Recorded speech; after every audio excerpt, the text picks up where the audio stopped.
Chapter 3. The barracks were unusually quiet that morning as we lined up for mail call.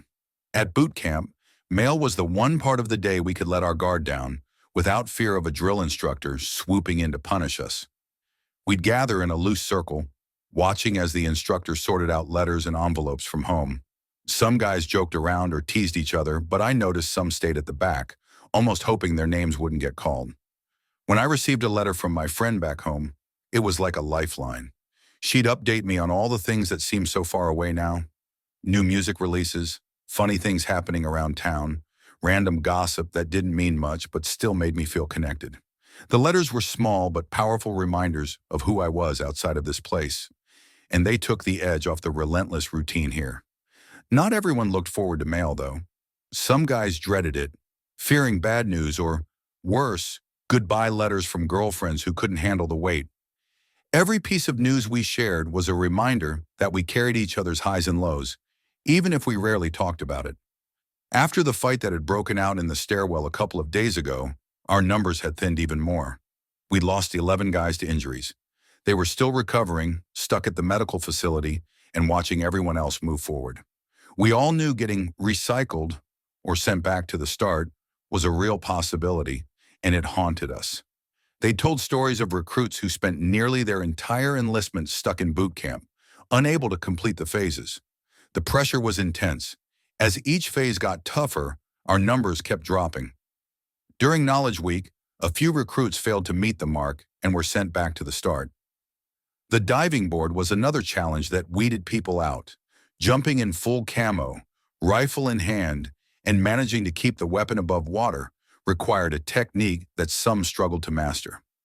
By now we were down to 66, barely hanging on as we pushed through. I was mentally prepping for Firewatch that night, knowing I'd need every bit of rest I could get. My bunkmate was on the rotation just before me and assured me he'd wake me up. "I appreciate it," I muttered, grateful for the small acts of support we could offer each other. Firewatch wasn't the worst duty, but you never wanted to miss it. It meant risking being assigned double watch, or worse, a night-long punishment. A little before my turn, I woke up on my own. Glancing around, I saw my bunkmate slumped against the window, snoring in the chair. I couldn't help but smile, realizing he'd forgotten to wake me. Deciding to let him sleep, I got up and went about my rounds. As I walked to the urinals, a faint noise from the back caught my attention. It sounded odd, almost like struggling, and my first thought was that someone was fighting. I moved quickly to check it out before it escalated. Turning the corner, my heart dropped.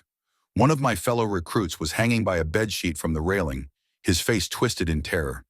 I sprinted over and threw my arms around him, lifting with everything I had to take the weight off his neck. He was heavy, and the strain was brutal, but I could see the panic in his eyes and knew I had to keep holding him up. His fingers clawed at the sheet, desperately trying to loosen it. I yelled for help, my voice hoarse with effort, and soon my bunkmate stumbled in, followed by several drill instructors who'd been jolted out of bed. One instructor pulled out a knife, slicing the sheet, while another managed to loosen it from his neck. They got him down, and we watched in stunned silence as the medics wheeled him out on a stretcher. Back at our racks, the mood was grim. I could hear a few recruits whispering that he'd received bad news from home. The evening's quiet was shattered, and we all lay in silence, sleep feeling like a distant memory. The next day, a new intensity hung over us, a reminder of just how much everyone was caring. Boot camp was a grind, but none of us expected the emotional toll it would take. That night, as I tried to drift off, I knew that the road ahead was only going to get harder.